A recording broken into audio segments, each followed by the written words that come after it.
Every team has a second voice, and it's not the one that you hear in meetings or in strategy sessions or in your company values, but it's the voice that everyone has running underneath it all. And it's the quiet collective self talk that determines whether people speak up or stay silent or take ownership or avoid risk or trust each other when things get really hard. Welcome back to the Second Voice podcast, where we uncover the conversations that leaders don't have out loud. I'm your host, Luisa Hogan, and today I thought I would take a little solo episode. We call these the second take, where I reflect on conversations that I've had with leaders on this podcast and also reflect on some of my experiences over the last 10 years of working with executives and leaders and founders and leadership teams through my own business practice, Vermelho Consulting practice. And today I want to talk about the second voice of teams because we talk a lot about the individual second voices here on the Second Voice podcast. But I want to talk about what if culture is actually not just a set of values on a wall. We actually know that that's not what culture is, but it's also the collective conversation a team has with itself every single day internally. Because whether you're aware of it or not, your team is constantly talking to itself, and that conversation is shaping everything that you do. So I'll tell you a little bit about my experience. My practice Vermelho has worked with teams and culture, doing culture change programs for the last 10 years because Vermelho is focused on building steady and resilient leaders going through pressure and change. So we very often couple a change management program with a steady leadership or resilience program. And what I found doing culture assessments throughout all of those 10 years is that very often people on your team have got this internal dialogue going on about what they think about your business or your organization. And it's very often not anything that they've shared with anyone else. And it's so similar between people when I go in to do culture assessments, how there's very often a common thread. And sometimes that has not even been shared with anyone else. They all have that similar experience. And a team's second voice is there's the two conversations. You have the official talk that teams have, that they have in meetings or that they say during performance appraisals, and then they have that internal monologue that is kind of like this unspoken agreement about how things actually work around here. And culture, as you know, is the broad system of norms and values, and the collective self-talk is running commentary inside of that system, and it's the narration that people have that interprets the events around them. And then we also have morale, which is the temperature reading, and compared to that, self-talk is the thermostat. So it's the mechanism that sets the morale. So when morale is really low, you'll find that the self-talk is probably driving that. So some of the examples that I've found, the stories that people and teams tell themselves that has been driven by their self-talk are things like, we're actually the ones that get things done around here. Management does nothing. Or senior leadership makes the decisions. There's no point in me saying anything because we don't get to make any decisions around here. And then they tell us what to do and it's impossible, and they tell us to implement it and we have to clean up the mess. Or it could be things like, being visible is far too risky. I just need to deliver my work. I just need to do my job and stay quiet. Because if you stick your head up, you're going to get your head chopped down. And that's the internal narrative that people on teams have that starts to shape the culture. So yes, we each have individual self-talk, but when that self-talk in a team starts to have a common thread, it starts to shape the culture of your business and your organization. Now, where does the self-talk come from? Well, as you've heard in multiple guests on this podcast, and this is my reflection, like our self-talk is driven by our experiences, by our past, our history, our motivations, and it's no different to how a team develops their self-talk that has a common thread. And it comes from their experiences working for that business or that organization. It comes from how a manager responded to the last thing that was a mistake. Comes to how managers respond to who gets promoted and who has to go through performance reviews. It comes through how ideas either get shot down or ideas get taken up within a business. It comes through if a idea was put forward and it's just disappeared into ether. And teams build a shared interpretation framework from all of those collective experiences. And every time something happens that is similar to the last time, it reinforces that experience. So you as a leader unknowingly creating the inner dialogue that your team has. And leaders are the most watched signal in every organization. I've said this so many times to people that I mentor, that the higher up you go on the chain, the less likely you are to watch yourself and be self-aware because you're watching everybody else and you're watching everything that's going on in your business. But the closer you are watched by everybody around you. And that's a real juxtaposition because you should be watching yourself more clearly and being more self-aware because everybody else is watching you so closely. And being the most watched person in the organization, people are constantly reverse engineering what is actually true from your leadership behavior. And under pressure, teams learn everything from you. When deadlines slip, does the leader look for somebody to blame, or do they talk about what got in our way and assess it with everybody and work through why something worked out the way it did rather than blaming people? When a team member brings up bad news to the leader, does the room go quiet with tension?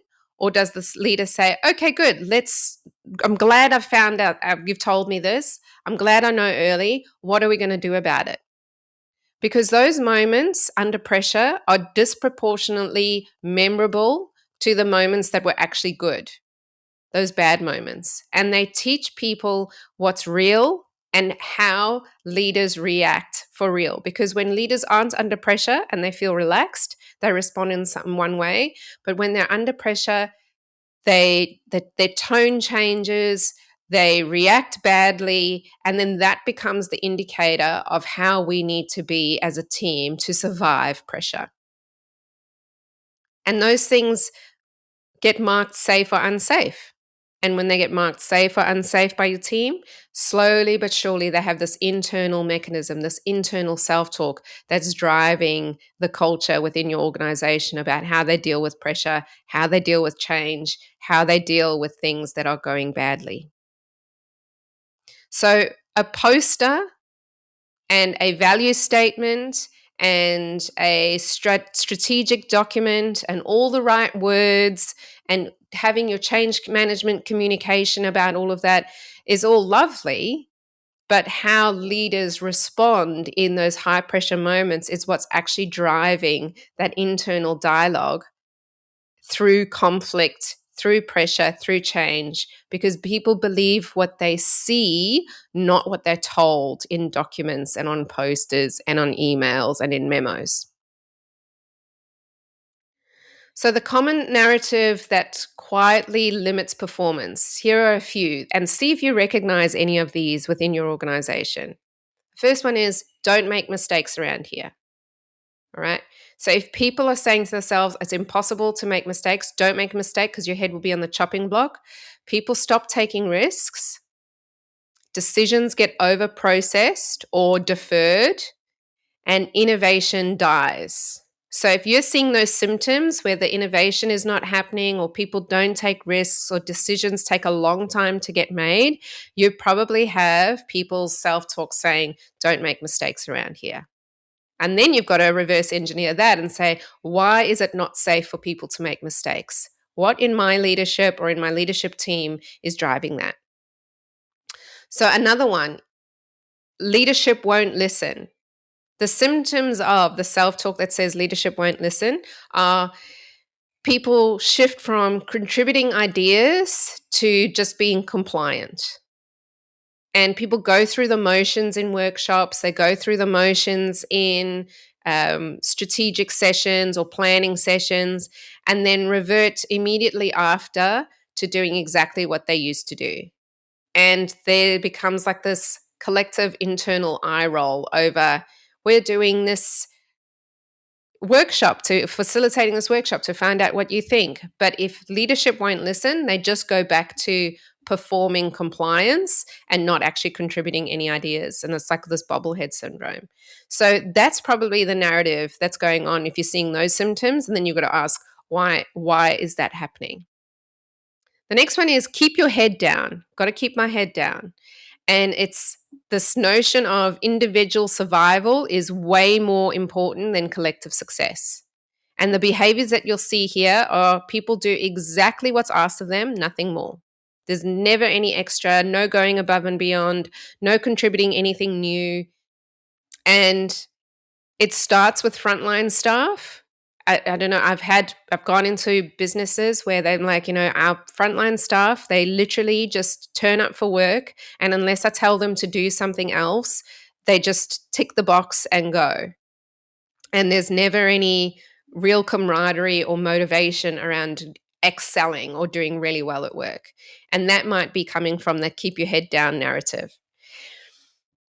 The other one is that's not my job. Internal narrative of, well, that's not my job, I'm not doing it. And that's when there's some serious silos happening. So if you have silos in your business or in your organization, you are going to be probably having that's not my job internal narrative in your teams. And silos happen because there is no motivation to think across teams or and there's also this feeling of if I work across teams, I have to do extra and I'm not doing anything extra. My team's the most important part of this business. And then you've got to think, what in leadership is driving that? And then another one that comes up very often is nothing ever changes around here. This internal self-talk of nothing ever changes. And what people end up doing, the symptoms of that is people conserve their energy at work. They they never initiate proposals or never initiate any ideas because they feel like they're skeptics about it. They just feel like it's going to be not heard.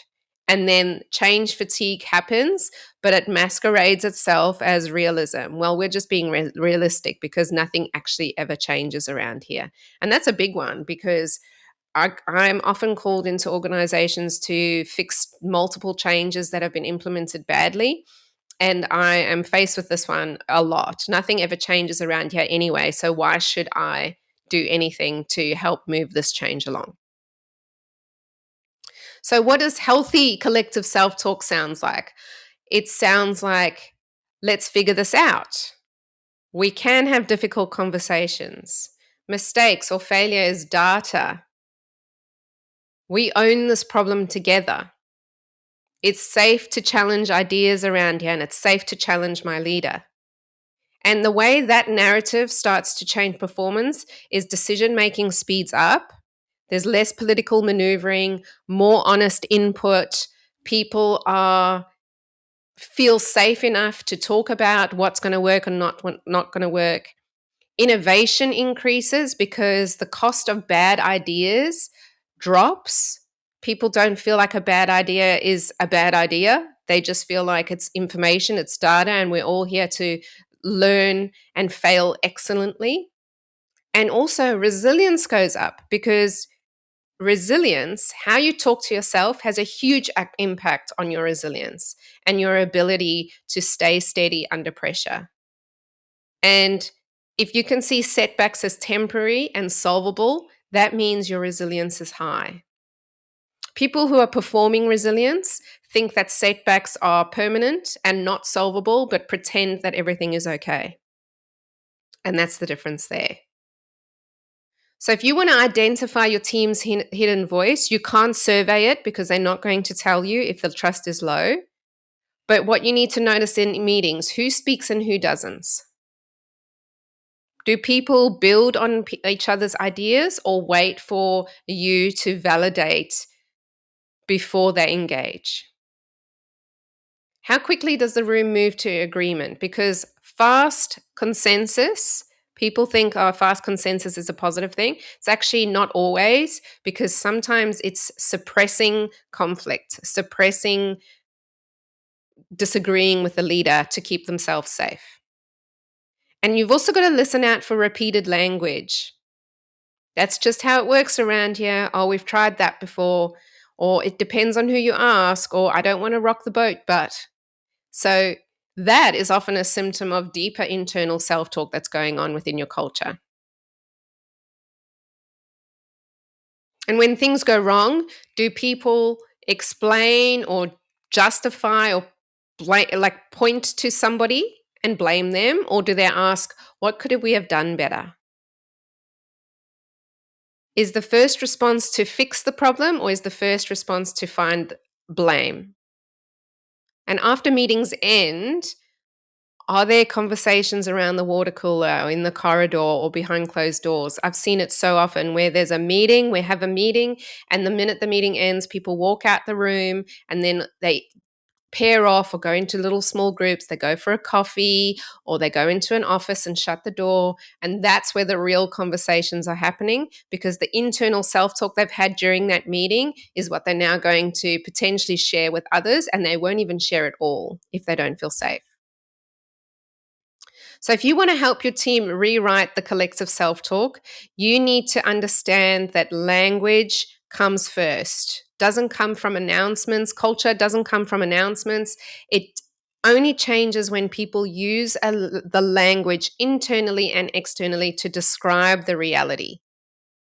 And you've got to have curiosity over judgment. You can't get defensive over all of this stuff. You've got to ask, why is that happening? Why is that the narrative? Why are people thinking those things? What is causing it?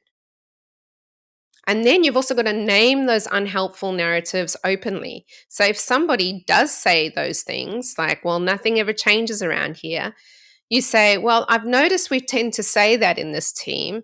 I'm curious where that comes from and if it's still going to serve us moving forward. And start analyzing that with people. But that doesn't come until you have started to develop trust within your team. And small moments matter to build trust, because culture isn't built on the big offsite meetings. It's made in the 30 seconds after somebody delivers bad news. It's made in the 30 seconds after somebody's employed on their first day of work and they meet somebody. It's made in the 30 seconds where somebody comes into your head office and says hello to the receptionist and how they treated in that moment. That is where culture is built. And culture is stories we repeatedly reinforce internally. And you've got to ask yourself, which stories are you strengthening through your actions? Which stories are you rewarding? And you've got to make sure that you are very self-aware. And I know it's hard because the higher up you go, the more difficult it is to be self-aware. But you've got to be very self-aware about how you are accidentally strengthening or rewarding the inner dialogue that's creating your culture. So I'm going to end with this point here. If somebody talented joined your team tomorrow, what would they quickly, without explicitly being told, come to believe about how this place works? So imagine yourself, you are a new, talented, high-performing person and you walk into this team. What is the thing that they will believe straight away about how this place works just from experiencing their day in this new place? What would they learn to say? What would they learn to never raise? What would they eventually start doing to fit in?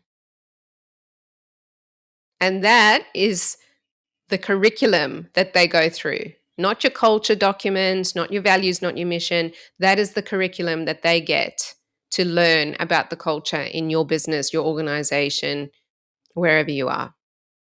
And it gets taught without you even being aware of it. So thank you for joining me today on the Second Voice podcast. Always enjoy talking to you. Until next time, take care.